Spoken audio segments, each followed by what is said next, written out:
Trăim în vremurile în care nimeni nu mai dezvoltă motoare diesel de la zero. Toți le dezvoltă pe cele pe care le au. Și ușor, ușor, Euro 7 va omorî multe din motoarele diesel de pe piață. Din păcate. Însă, există un producător care a zis, lasă bă că ne descurcăm noi. Mazda, producător independent, mai colaborează cu Toyota Piccolo, dar este producător independent. Și au zis, noi vrem Skyactiv X, motorul lor pe benzină, da, care se presupune că este la fel de eficient ca un diesel și dacă ei au reușit să facă o benzinară la fel de eficientă ca un diesel, ei vor face un diesel. Și au zis, fii atent, pentru platforma noastră mare, cu tracțiune spate și motor longitudinal, noi facem motoare mari. 3.0 Skyactiv X, 3.3 Skyactiv G, 2.5 plug-in hybrid pe care deja am testat-o și motorul ăsta care s-ar putea să fie cel mai important motor al anului 2023, 3.3 Skyactiv D. Skyactiv D că e mild hybrid. Există și o versiune non-mild hybrid pe ea, dar nu se vinde în România. Se numește Skyactiv Diesel normal. Are 231 de cai. Asta are 200 sau 254 în funcție de versiune. Și o să vorbim despre ele. Deci vreau să vă spun că motorul ăsta m-a dat pe spate. M-a dat pe spate, pur și simplu. Dacă motorul ăsta ar fi în Mazda 3 sau în Mazda 6, evident, dacă ar avea montare longitudinală, păi da, îi scoate consumuri de 2-3. Sau e nici chiar așa, dar îi scoate niște consumuri. Eu m-am dat jos dintr-un Ford Focus care mi-a consumat de 1 litru, care mi-a consumat 5,2. Nu, 5,3 mi-a consumat Ford Focus. În cam aceleași condiții, 3.3 dieselul ăsta, motor, da, cu 3 pistoane în plus și 2,3 litri în plus, ăsta mi-a consumat 5,2. Mi-a consumat cu 0,1 litri mai puțin. Bă, voi dați seama în ce vremuri trăim. Și are și impozit mic, că e mild hybrid. There is no replacement for displacement. Mașini cu Luci Popa la 7 dimineața. Și da, suntem în pădure la 7... Suntem în pădure la 7 dimineața, oamenii taie cu flexul pe aici, mașina a luat-o razna. Hai, mașini cu Luci Popa începe.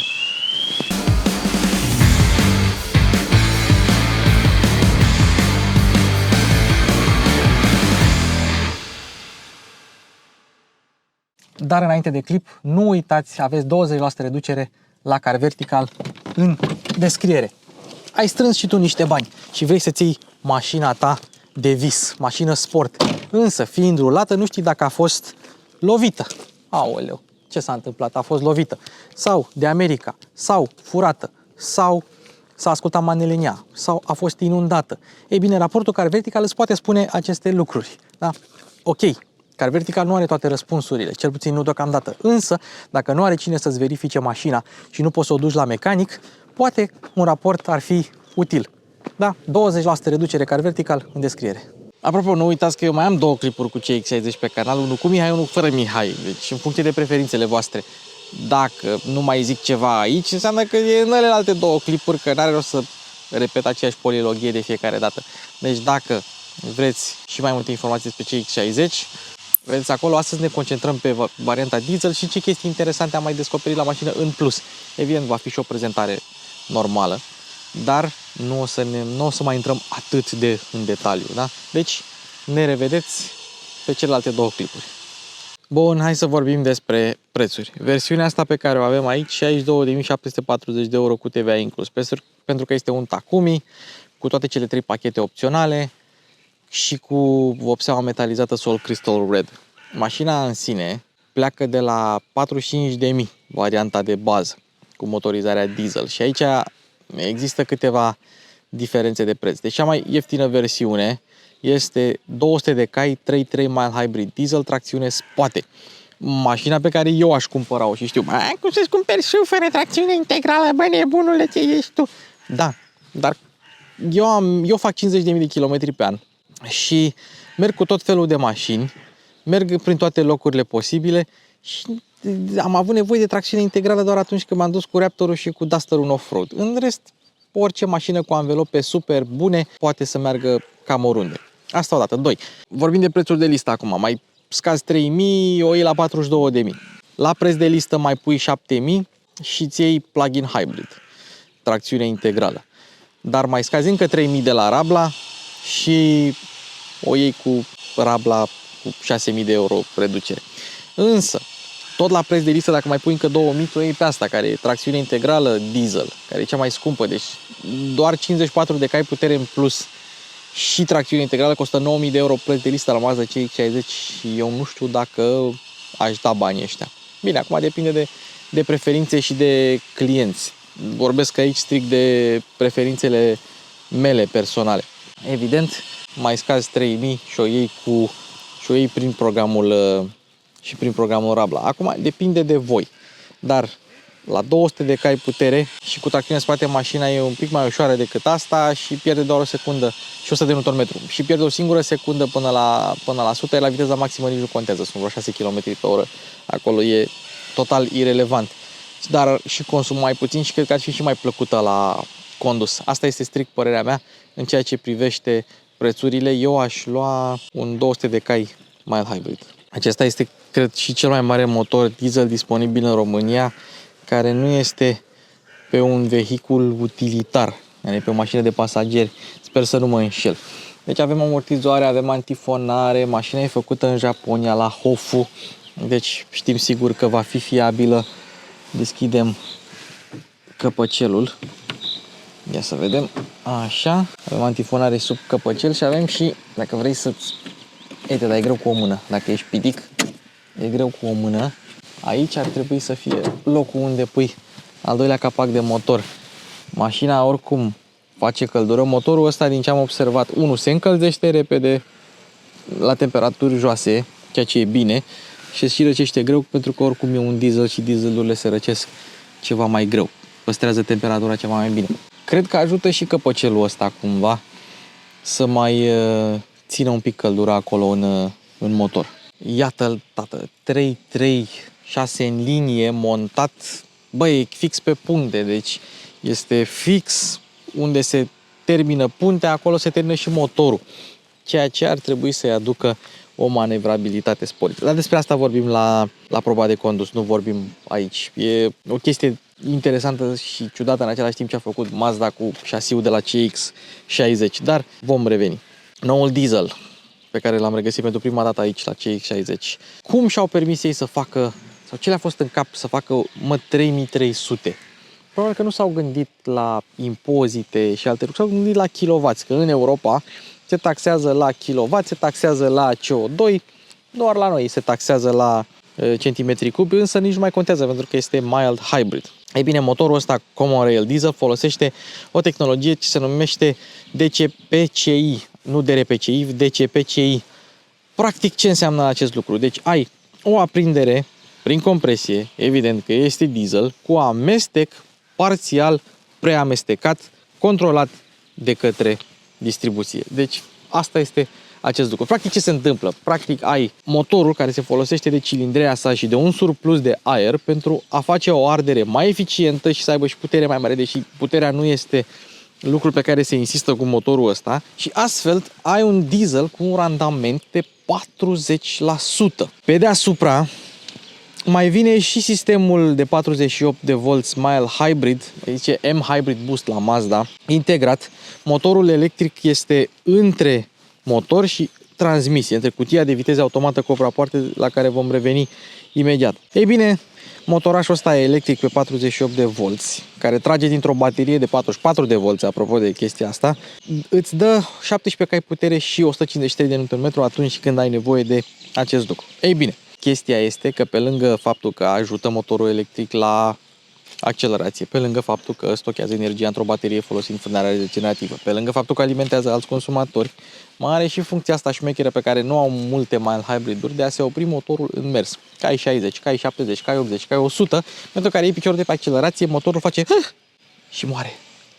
Dar tu vei avea în continuare frânare regenerativă, adică un fel de frână de motor, folosind motorul electric ce se află între motorul termic și transmisia automată cu 8 rapoarte. Însă nu este o transmisie automată cu 8 rapoarte clasică, pentru că în locul convertizorului de cuplu a fost integrat un ambreiaj umed multidisc care acționează precum un ambreiaj de input ce ar trebui să ajute la manevrabilitatea pe viraje a mașinii, în teorie.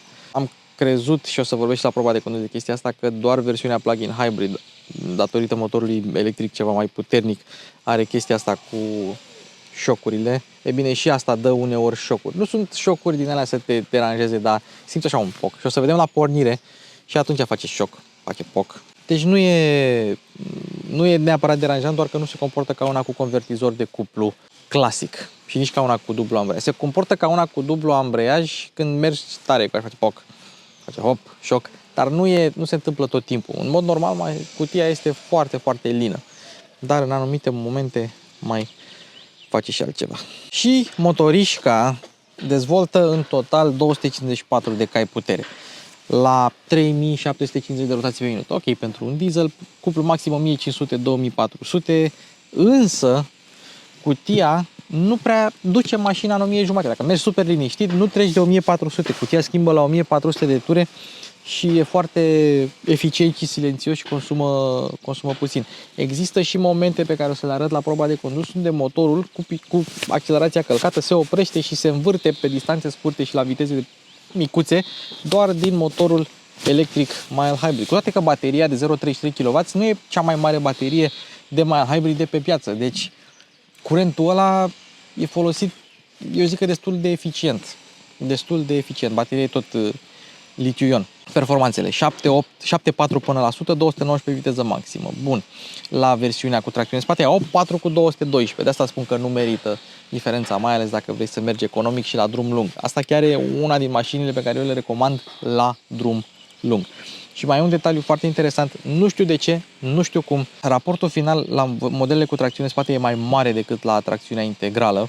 Probabil greutatea asta are 1959 de kg la gol, aia are undeva la 1900, nu știu dacă din cauza asta, dar are rețeptele mult mai lungi. Ceea ce înseamnă că la viteze mari pe autostrăzi și pe unde îi mai merge cu mașina asta, s-ar putea ca aia cu tracțiune în spate să oferă un consum semnificativ mai bun. De exemplu, asta are undeva la 130 la 2000 la 2000 de turații și are undeva la 150, deci diferențele sunt mari de cutie de viteze între tracțiune în spate și tracțiune integrală.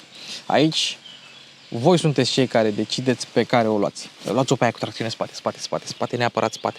Neapărat spate. Glumesc, evident. Și bateria litiu-ion de la sistemul mild hybrid nu se află în spate în portbagaj, se află aici. Cam undeva sub scaunul față al mașinii. Deci acolo este situată. Nu e în portbagaj. Din acest motiv și la mild hybrid și la plug-in hybrid, indiferent de ce versiune alegi, portbagajul este același, dar o să ajungem și acolo. În momentul respectiv, uite, și scrie și acolo și vezi, scrie www.mazda.com recycle. Deci bateria se reciclează după ce se folosește mașina, când ajunge la sfârșitul duratei de viață. Și încă o chestie, mașina are nevoie doar de 6,5 litri de ulei de la un schimb la altul. Sunt curios ce ulei are, sunt curios dacă folosește ulei subțire sau ulei normal, nu știu, 5,30, 5,40. Nu știu dacă folosește 0,20 cum folosesc majoritatea motoarelor noi acum ce au nevoie de frecare redusă. O să las în comentarii, dacă nu las în comentarii să-mi scrieți voi, ai uitat să spui ulei. O să vorbesc cu ADB, o să-i dau seria de șasiu să-mi dea uleiurile la Mazda CX-60. Asta e cheie de Mazda normală, încuiere, descuiere, portbagaj și senzorii interiori opriți. Când a pornit alarma la începutul clipului, era cineva în mașină care se tot fâțâia și din cauza asta, dacă vrei să oprești senzorii, pur și simplu apeși o dată, dacă nu știi dacă sunt opriți sau porniți. Acum, ca să descuim mașina, evident, avem keyless în față, avem keyless, da, în față n-avem în spate. Dacă vrei să încui mașina, o încui din cheie, o încui din keyless sau, dacă vrei, te depărtezi frumos de mașină și ea se va încuia. Chestia e că de fiecare dată când ieși din mașină, ea bipăie. Nu știu de ce bipăie. Bipăie când nu e încuiată, bipăie când e încuiată, pur și simplu bipăie odată să-ți spună ceva. Nu știu exact ce, dar bipăie, să spună că s-a întâmplat ceva acolo. Cam asta este. Nu se deschid geamurile din cheie, ai protecție împotriva prinderii mâinii, trapa nu se închide din cheie, e pe stilul japonez, că nu se închide din cheie nimic.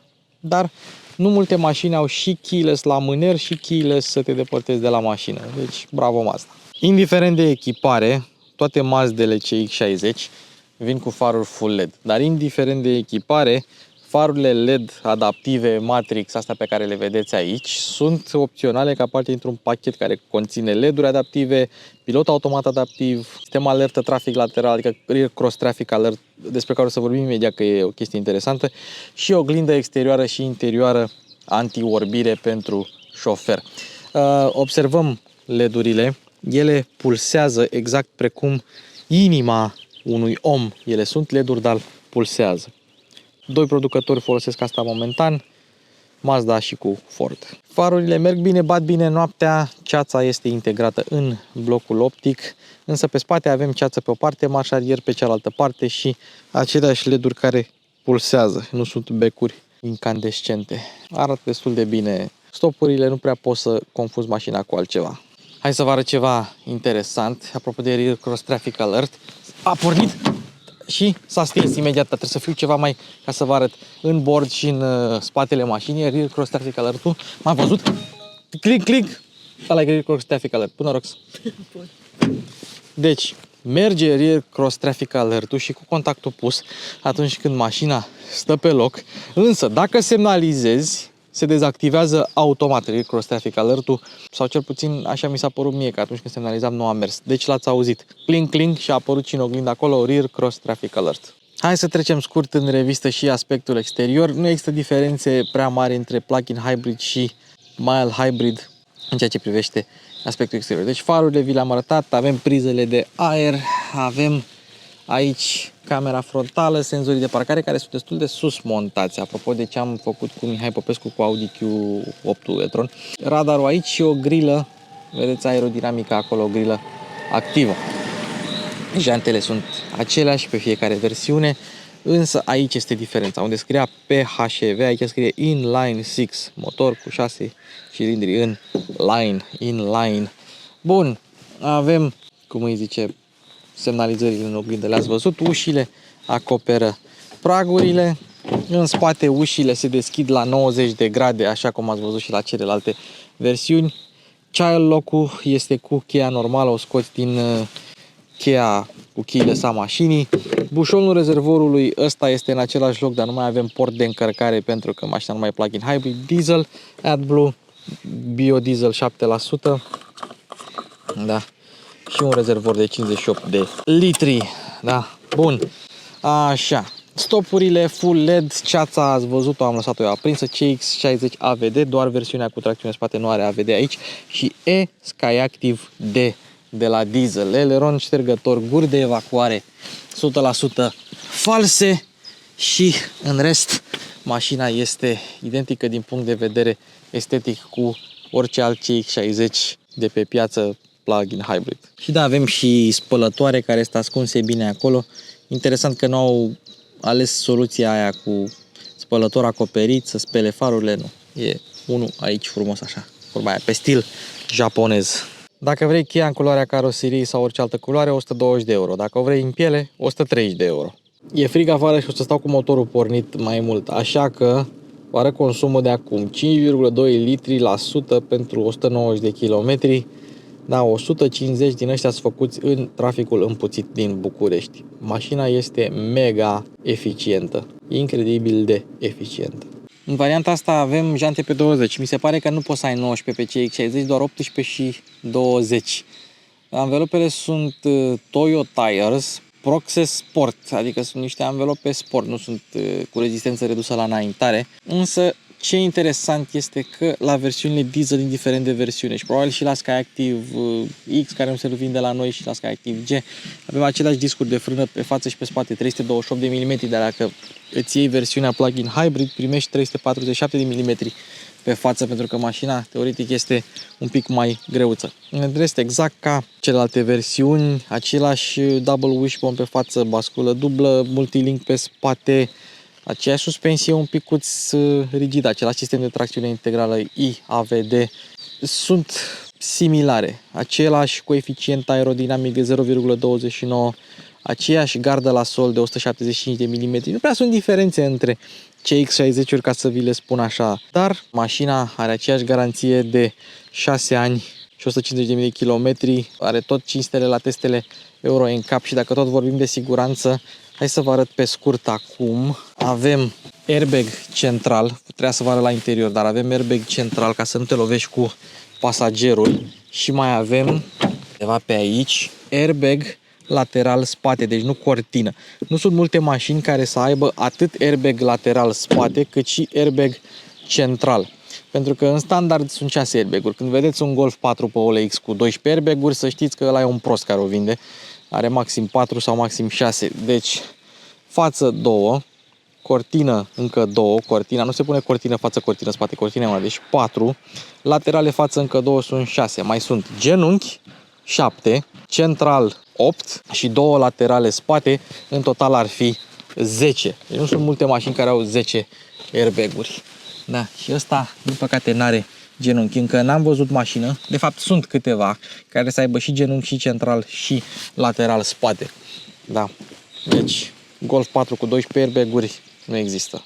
Și pentru că are suspensia asta, mașina, cu toate că nu are punte directoare pe spate, are un diametru de bracaj absolut fenomenal pentru clasa asta, pentru uita mai hărăgaia de mașină de 4,75 m, are un diametru de bracaj de 10,8 metri. Mașina asta întoarce unde multe mașini mult mai mici decât ea nu întorc. Deci, bravo și din punctul ăsta de vedere, măzduța. Și mai e un detaliu interesant, discurile pe spate sunt ventilate. GLC-ul, care cântărește tot cam așa și costă tot cam atât și e cheală, nu are ventilate pe spate. Știați că în catalogul de accesorii Mazda poți avea căpăcele din astea de ventil cu emblema Mazda.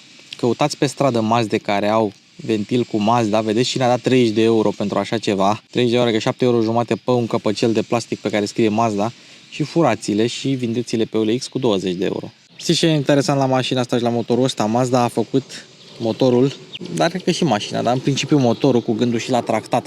Ai cuplu jos, mașina merge destul de jos în ture, până la 1000 de ture uneori, ai și sub 1000 de ture, depinde de viteză și de treaptă, dar au gândit-o să fie capabilă să tracteze și CX-60 poate să tracteze 2 tone și jumătate în variantă cu motorizare diesel. Avem o gardă la sol nu foarte mare, de 17,5 cm. Mașina vine totuși aici în față cu vreo 25-26 de cm de gardă la sol. Asta ca să nu dai în bordurile din ce în ce mai mari din țara asta sau din străinătate, ca să ai grijă să nu zgâri mini splitterul ăla de acolo. Acum, CX-60 nu va fi niciodată un off-roader și unghiurile de trecere nu sunt cele mai mari, 18 atac, 20 de gajare, de fapt 18,5 atac, 20 de gajare și 14,5 de rampă, dar te poți duce pe niște noroi fără probleme cu ea. Ce-i drept, nu este o mașină cu o gardă la sol mare, în ciuda faptului că aici între roată și aripă poți să bagi un pumn chiar și de om mare. Deci poți să faci acest lucru, da. Dacă vrei haion acționabil electric, e un pachet cu haion, cu geamuri fumurii, cu sistem de monitorizare 360, adică camerele, cu priza de 220, cu lumini ambientale, cu wireless charging, cu sistemul de sonorizare Bose și lumină în cotieră. Ideea e că merită luat pachetul ăsta. Pachetele nu sunt scumpe la Mazda, chiar deloc, 1000 și ceva de euro. Eu zic că merită luate și asta înseamnă că noi avem haion acționabil electric prin cazacioc. Ia să vedem. Hopa, hâți, Ionuțule, hai. Ha, merge. Și a mers destul de repede. Bravo! Exact ca la celelalte versiuni, 570 de litri, priză de 12, banchetă rabatabilă de la mânere. Evident, după aia trebuie să împingi tu bagajele, podea falsă sub care se regăsește sistemul de sonorizare Bose, mă rog, subwooferul, nu avem roată de rezervă, poți să ai roată de rezervă temporară dacă vrei, dar nu știu dacă merge cu Bose. Și motivul pentru care eu nu deschid podea falsă este că, uite, da, cine a pus asta aici, da, că e prea mare, a scos clemele de aici, asta și cu asta.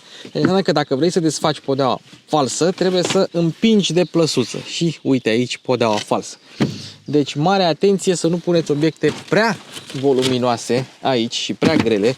Asta e prea mare și prea greu pentru această plăsuță. Nu știu dacă cei de la Mazda sau cine a avut mașina asta, jurnaliștii care au avut înainte mașina, au pus chestia asta.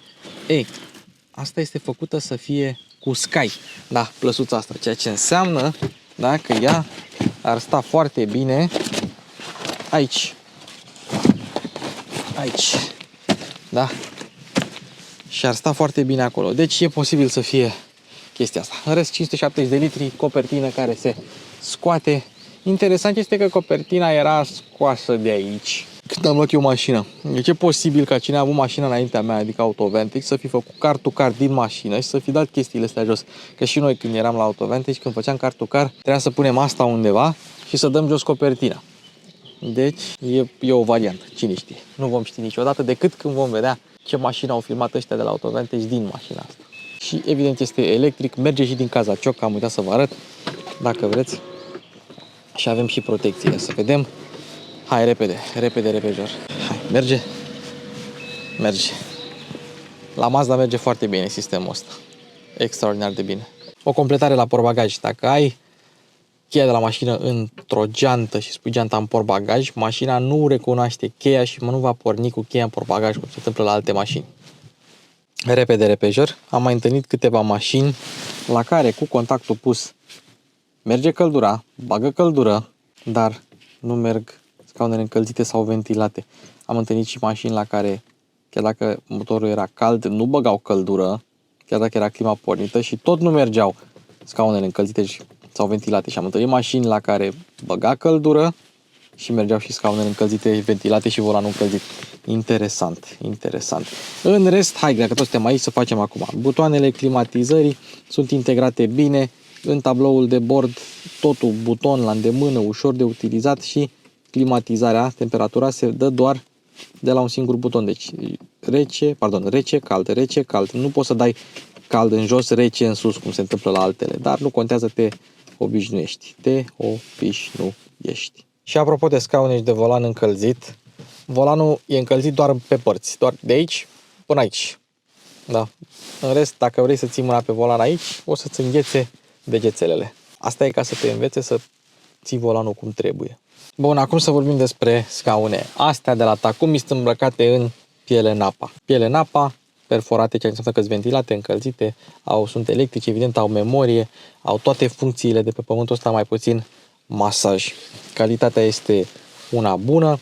Îmi place că avem și niște chestii textile pe aici. Tetierele sunt integrate bine, însă ele sunt un pic rigide. Și la plug-in hybrid și la asta am observat același lucru. Scaunele sunt un pic rigide. Cuplate și cu suspensia un pic rigidă, îți dă un pachet mai rigid așa, mai sportiv. Cu toate că ele par a fi niște fotolii și nu au chiar o susținere laterală de mașină sport. Dar despre asta vom vorbi mai mult la proba de condus. În rest, ele sunt ok, adică nu am avut mari probleme nici de ajustare, nici de suport lombar, nici de nimic. În rest sunt ok. Evident, mai funcția aia, gimmick-ul ăla să îți selectezi tu înălțimea pe care am arătat-o data trecută în clipul celălalt cu Mazda 6 și să îți facă poziția la volan. Mie îmi zice că am picioarele mai lungi decât le am în realitate.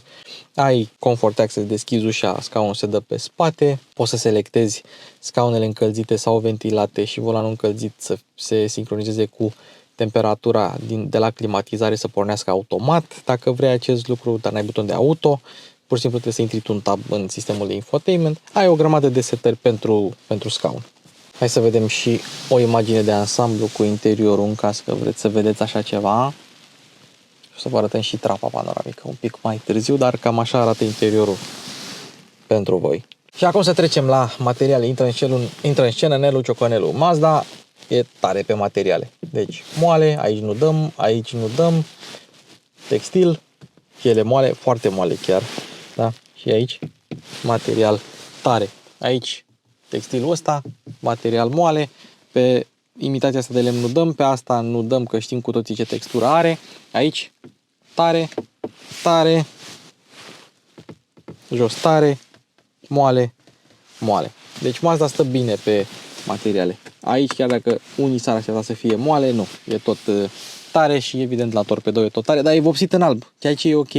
Deci e mișto. Și materialul ăsta textil are o textură bună și niște cusături mișto. Deci bravo Mazda la materiale. Și plasticul ăsta care imită lemnul are textură de lemn, spre deosebire de alți producători mai mulți sau mai puțin nemți, care nici măcar textura nu o bagă. Deci bravo, bravo, bravo, bravo. Volanul e tipic Mazda, e rotund, are decupaje, padelele sunt la îndemână și au un click satisfăcător, butoanele sunt ușor de operat și au și ele un click satisfăcător, se simte scump, un pic de piano black pe aici, pe acolo. De fapt, este singurul piano black aici, pe centrul butoanelor, nu pe tot butonul. E singurul piano black de la interior, ceea ce înseamnă că nu vei avea o mașină care o să zgârie ușor.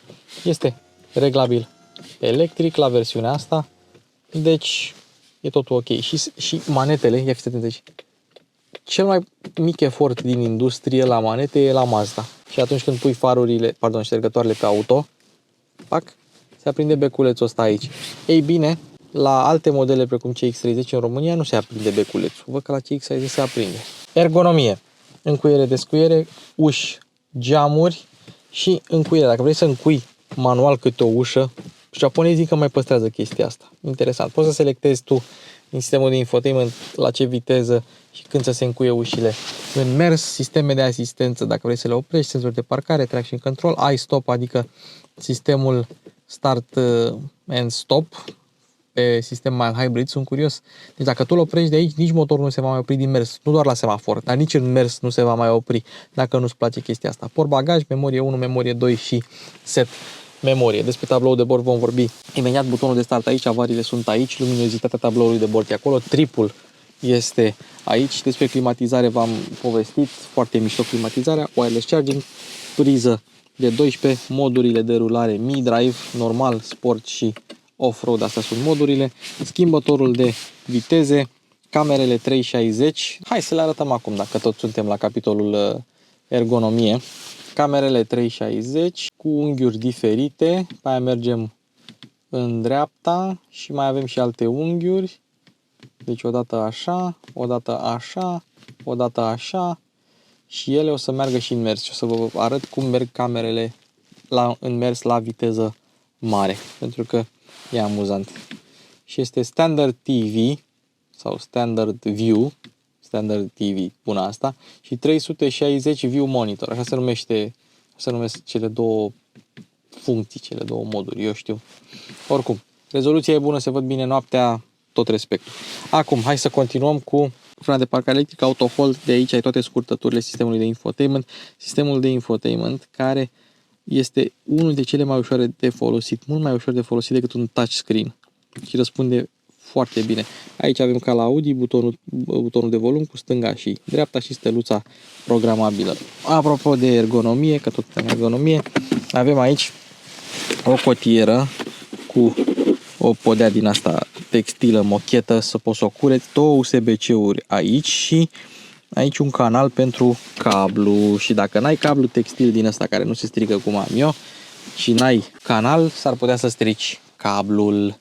Două suporturi de pahare, un torpedou destul de ok, capitonat, neiluminat, dar amortizat, oglindă electrocromă, mâner și la șofer, deci la toate cele 4 uși, apoi parasolar cu lumină și avem un click aici, o treaptă, click care sună foarte satisfăcător, un Ray-Ban sau Ray-Ban aici și trapa panoramică, deci plafon panoramic cu trapă micuță, da, care v-am spus nu se închide din cheie, din păcate. Bun, cam atât la capitolul ergonomie. Știu că am mai zis-o și data trecută, dar merită menționată, Mazda CX-60 are accelerație la podea, așa cum au și modelele germane. Și mai are un sistem care îți spune în mers dacă ai ambele pedale călcate, ca să nu le ai pe amândouă călcate, accelerație și frână în același timp, îți spune, vezi că ai pedalele acoperite, doamne, apăsate în același timp. Și mai avem un sistem aici care recunoaște profilele. Deci ai mai multe profile, driver profiles, care sincer pe mine mă lasă rece chestia asta, dar merită spuse. Ai un sistem care îți permite să ai mai multe profile, driver profiles, undeva pe aici. O să vi-l arăt mai târziu. Aici ai o cameră care te recunoaște și îți setează climatizarea, scaunul, totul pentru tine. Te recunoaște, da? Și mai e și un driver monitor din asta care spune când ești distras de la drum. Te uiți, te scarpini. Eu mă scărpinam aseară când mă mânca gâtul și mi-a zis distracted driver detected. Ia să te văd, bă, pe tine când te mănâncă roata, să vedem când te scarpini dacă zic că ești atentă sau nu.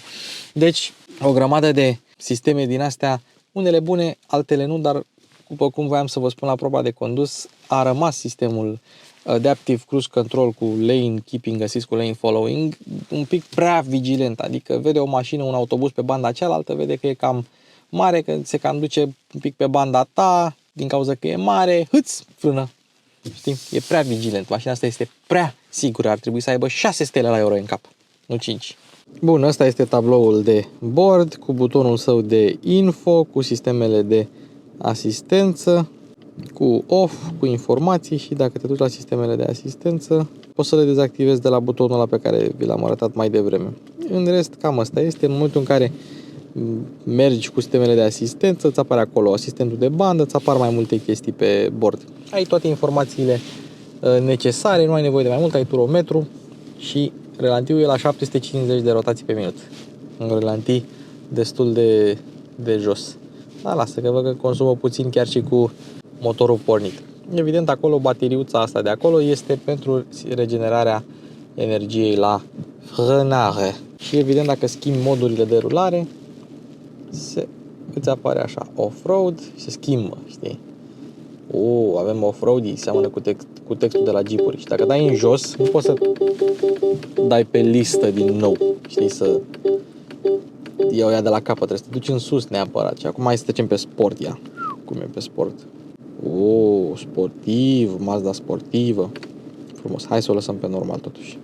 Deci, după cum am spus, sistemul nu este cu touchscreen decât când te duci în Apple CarPlay. Și când te duci în Apple CarPlay, surpriză, doar când stai pe loc, este tot timpul cu touchscreen, dar doar când stai pe loc. Efectiv, toate merg doar atunci. În rest, el nu este cu touchscreen din motive de siguranță.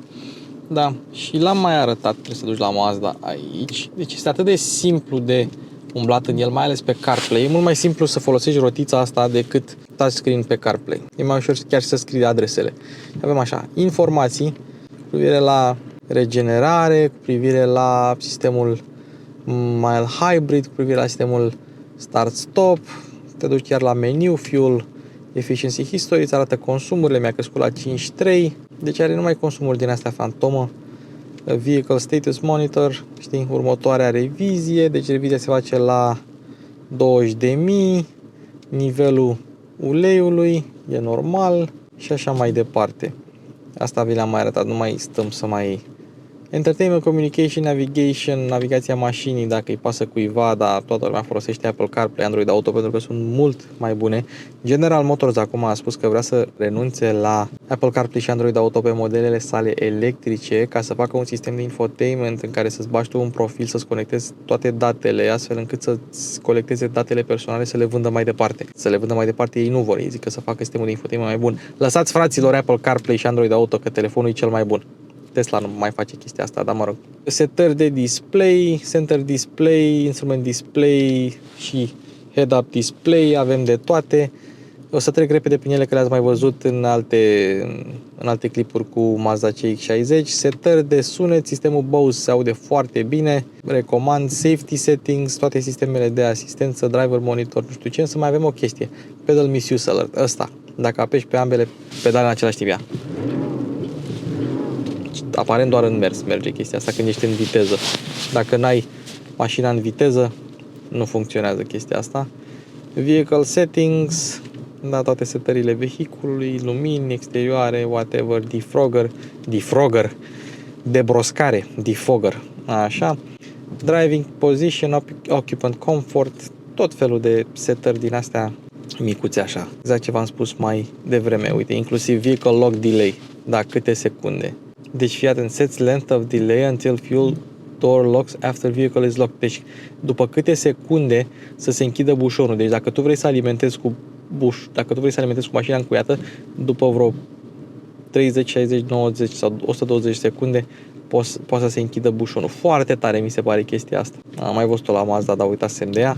Connectivity settings, driver personalization systems, asta este cu acele profile, să-ți selectezi tu poziția, safe driving position, cu înălțimea, whatever. Și uite-l pe Teddy de la Autobil ce a făcut și el profil când a avut mașina. System settings, tot felul de setări. Însă, cel mai des, da, te vei duce, uite aici, în dreapta, dai în dreapta, Apple CarPlay, Android Auto, da, și toate cele. Hai să vă arăt o chestie legată de memoria la scaun. Deci, am memoria pusă pe 1.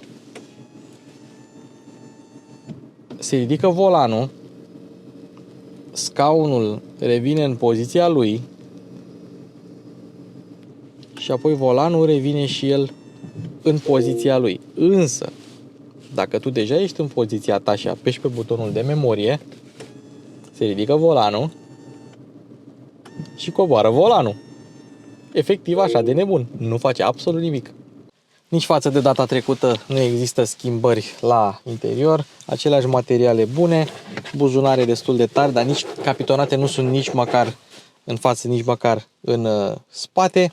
Avem plăsuță, scaune încălzite, guri de ventilație, USB-C, priză de 220 ca parte din acel pachet. Spațiul este imens, consola nu e nici lată, nu e nici înaltă. Avem ISOFIX-uri, da? Pentru copii cu căpăcele din alea pe care le poți pierde. Bancheta este mai confortabilă decât scaunele din față. Avem o cotieră cu două suporturi de pahare și evident avem spătar reglabil dacă vrei să faci acest lucru. Însă nu ai manetă de aici, dacă cum sunt la alte mașini, să reglezi bancheta, trebuie să reglezi de acolo, dar nu e mare scofală. Cabina e aerisită, e albă, e colorată, intră multă lumină. Îmi place. Îmi place. E un loc drăguț de stat. Ai o suprafață evitată mare și nu mă refer aici doar pentru că ai plafonul panoramic, ai geamuri mari și ai și geamul al treilea din spate destul de mare. Da? Mânere, cârlige pentru hăinuțe, lumină, totul frumos. Dar e un loc plăcut de stat în spate. Poate chiar un pic mai plăcut decât în față. Da, va rămâne între noi. Spațiul pentru picioare este suficient, avem plăsuță. Am arătat și cu scaunul dat la maximum în spate. La cap ai spațiu, adică nu trebuie să te plângi și n-ai de ce să te plângi de spațiu în spate în CX-60 și nici în față. Ia să vedem cum pornește la cald, că am mers cu ea. Pornește mai ușor. Are anumite momente. Uite și acum, asta vreau să vă arăt. Asta am vrut să vă arăt. Uitați-vă, deci e în... mașina e în parc, da? Și acum ascultați. Poc. Și a vibrat toată mașina.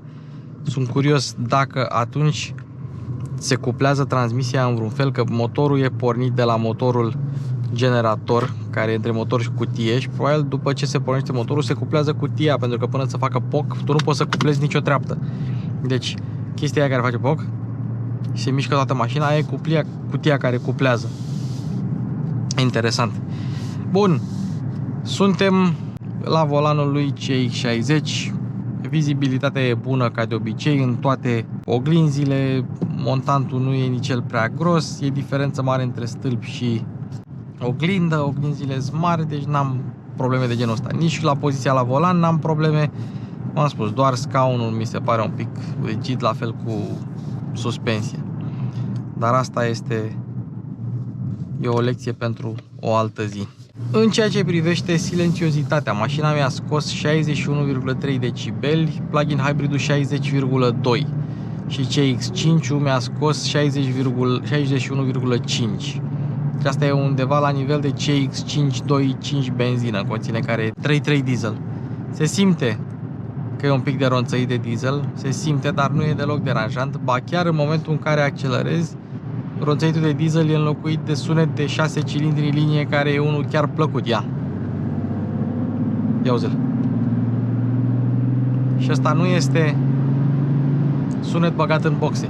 Și asta a fost abia 3000 de rotații pe minut. Dacă faci un kickdown și îți bagi piciorul în ea, ia, kickdown.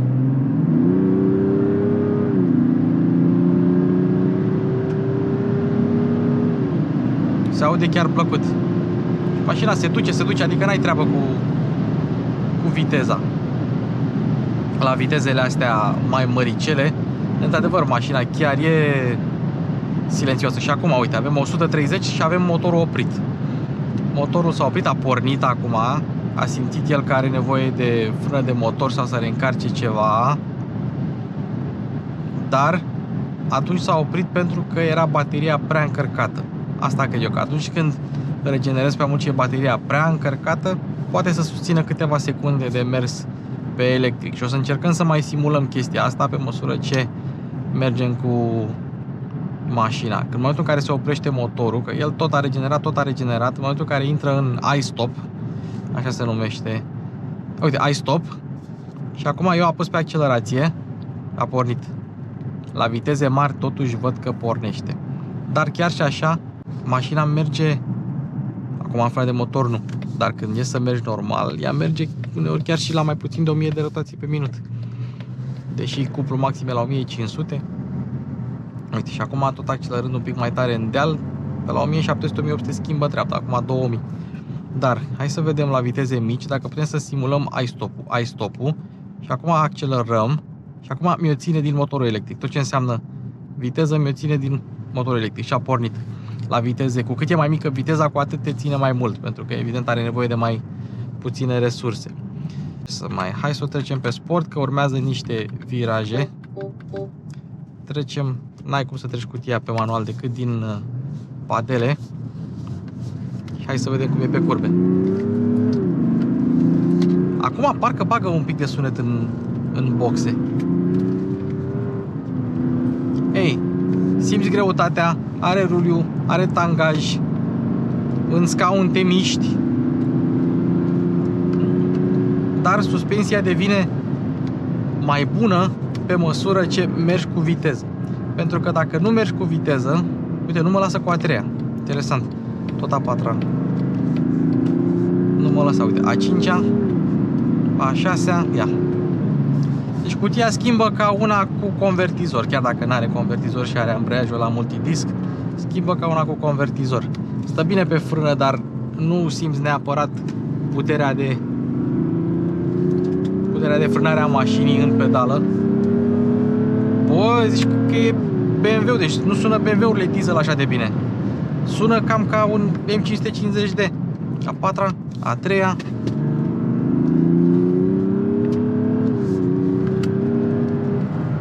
Ea stă pe curbe, dar se vede că pe denivelări, hop, mai țopă așa puțin, că e rigidă. Vezi? Și ea dă să subvireze până când intră cuplu pe puntea spate și o mai corectează puțin. Dar e o mașină grea. Nu e neapărat grea de bot, că de bot ea n-ar fi grea, doar că fiind un pic uit pe jos și fiind și anvelopele astea Toyo, care sunt bunicele, dar nu sunt extraordinare, tu simți mașina grea cam peste tot. Ia. Da, ai tangaj și la frânare. Și ia să vedem pe dâmburi. Aici am simțit eu că e mașina rigiduță așa, uite. Aia a fost la cât? La sub 10 km/h. Acum hai să vedem un 18-19. Da, e un picuț așa rigidă. Și încă o chestie. Pe manual, că pe automat n-ai nicio treabă. Ești într-a treia, de exemplu. Îi dai a doua. Așa. De data întâia. Retrogradează mai violent. Bine, poate e pe sport acum, dar retrogradează mai violent decât mă așteptam.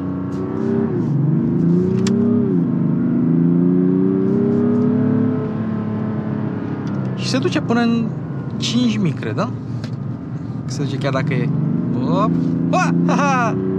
Acum vreau să plece spatele puțin. E interesant așa la dinamică, dar nu-ți oferă foarte mult feedback așa. Dar se aude bine. Aici, la 5000 e linia roșie. Și e limitator de la clasic. Dar are resurse, are. Cuplu, putere, sunet, are. E interesantuță. Op, te vezi aici pe frânare. Op. Când intri într-un viraj pe denivelări, mai te faci așa. Iar când dai într-o întâlnire din asta de pod cu altceva și e întâlnirea aia metalică, cadrul ăla metalic acolo pus, când dai peste el, simți așa cu mașina, vum, vum, vrea să fugă. Și fuge puntea față, după aia prinde puntea față, fuge puntea spate când dai peste chestia aia. E setată un pic prea rigidă mașina și nu știu care a fost raționamentul din spate. Așa, dacă este tot drumul țiplă, nu vei avea nicio problemă. Uite, un cățeluș care n-are părucleț. Padelele au click satisfăcător, volanul se ține bine în mână, putea fi mai subțire. Interesant este că nu mă lasă să-i dau a treia prea devreme. Op. Chiar dacă Mazda mai face mașini cu motor longitudinal și tracțiune spate, vezi MX-5-ul, nu e genul ăsta, nu e genul ăla de mașină. Că nu-ți imagina că ți iei CX-60 și gata, ești un MX-5 pe picioroange. Nu. E o mașină grea, e o mașină care are niște limite și e o mașină rigidă. E chiar, uite, la capitolul ăsta seamănă cu MX-5-ul. Dar platforma asta mai are multe șanse de rafinare. Ia să o trecem pe normal și o lăsăm pe drive. Așa se simte mașina cel mai bine. Să mergi cu motorul oprit. Uite, acum mergem cu motorul oprit. Am piciorul pe accelerație și merg cu motorul oprit. Pentru că tot mergând pe sport s-a tot încărcat săraca baterie și acum o ține din... Uite, o ține din motorașul electric, din starter, generatorul ăla de 48 de volți. Pentru care îi dai un șpârc mai mare, gen că vrei să ai un pic de putere la dispoziție. Ia. Dar vrea să întoarcă, ești nebun? Așa, răspunsul la pedală e bun pe sport, e bun pe normal.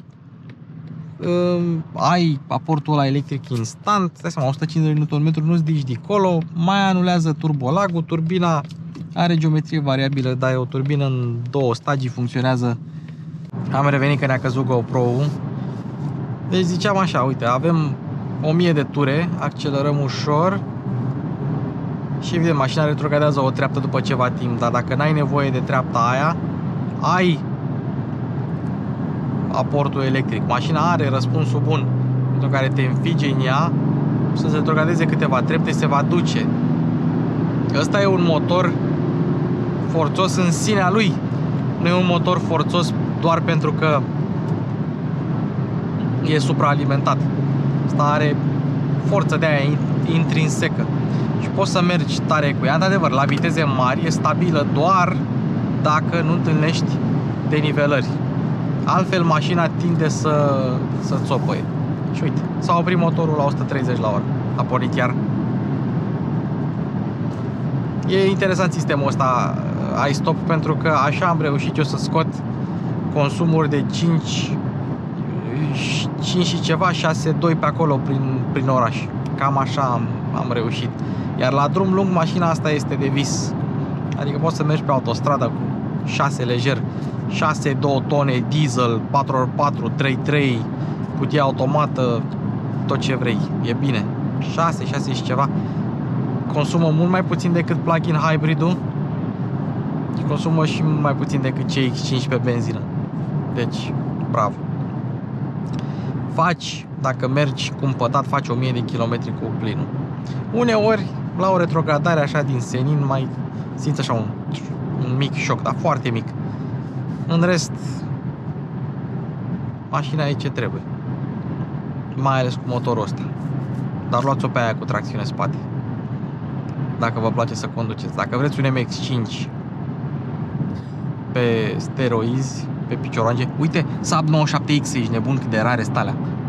Dacă vreți un MX-5 pe picioroange, luați-vă CX-60 tracțiune spate. Și o să ziceți voi acum, nu mi-a tracțiune spate, că vreau. Plouă de 3 ori în Corbeanca pe an și îmi trebuie integrală. Bine. Bine. Gata. Aici s-a terminat episodul nostru. Nu, stai. Sistemele de asistență. Set distanță minimă și virează singură, hai să vedem ce zice. După cât timp îmi zice să pun mâna pe volan, încă ține, dar e drumul prost aici. Steering assist unavailable. Gata. Hai să terminăm șmecheria. Pentru că nu mai vede benzile așa cum trebuie. Dar poate mai facem încă o dată chestia asta. Poate. Resume, hai să vedem și tempomatul adaptiv cu menținere de bandă. Benzile sunt cam prost trasate pe dreapta, dar le vede, acum ați mai bine, hai să vedem. Rear Cross Traffic Alert-ul mi-l arată. Dacă dădeam să semnalizeze mai prea bling, mi-l arată, mi-arată și mașinile pe bord. Văd că merge, mi-arată să pun mâinile pe volan și mi-arată un volan de Mazda, nu orice volan. Mi-arată același lucru și pe head-up display. Deși merg tringling, glingling, glingling. Ia, e capacitiv sau rezistiv? E rezistiv la Mazda. Drive safely. Ha! Ceva gen Operation cancel. Drive safely. Ceva gen, bă, te pui mei, dacă nu vrei să lucrăm împreună, drive safely. Ci că Operation cancel, drive safely. La alți producători încearcă să te țină din lane keep assist, nu din lane centering, sau frânează, te bruschează să te trezești dacă dormi, sau oprești mașina și pun avariile. La Mazda zice: boss, te descurci, eu am plecat, te-am pupat, papa. Și cu asta m-am pupat și eu și am plecat și eu. Mergem la podcast, avem podcast la Promotor cu mașina potrivită. Și ce să mai ne auzim în comentarii ce părere aveți de Mazda CX-60 3.3 diesel, de consumul său minuscul. Uite, la 92 la oră mașina consumă 2. Mașina consumă 2 la 90 la oră. Dacă mergi cu 2 la oră constant, scoți consum cu 2 la oră, cu 90 la oră constant, îți garantez că la drum lung scoți consum de 3. Fabulos, fabulos. Bravo Mazda. Ce interesant e că pedala de accelerație nu o simți așa, e la podea, dar nu se întărește ca și când, uite, tu apeși, nu prea ce faci tu pe pedală nu prea se traduce în realitate decât dacă ești pe sport, că în rest încearcă să te țină eco, să consume puțin. Și le-a ieșit. Bravo Mazda. Încă o dată, bravo Mazda. Aștept părerea voastră. V-ați lua un Mazda 3.3 diesel. Deci mâine, dacă s-ar face Mazda 6 cu tracțiune spate 3.3 diesel manuală, aș lua pe loc. Pe loc. Uite-l pe ăsta. Bă, te ia poliția, bă. Clujanule. Belarule. E aici, vai, poliția e aici. Bun. Eu am fost mașini cu Luci Popa, ne auzim în comentarii. Și vă dau aici un mic secret, un mic spoiler. La 100.000 de abonați, la 100.000 de abonați dăm o mașină cadou. Facem giveaway cu o mașină. Și atunci când o să vedeți, când o să vă spun ce mașină este, vă dau un indiciu. Este una pe care ați văzut-o în trafic la proba de condus la CX-60. Hai, v-am pupat. Ne vedem data viitoare. Mașini cu Luci Popa se încheie.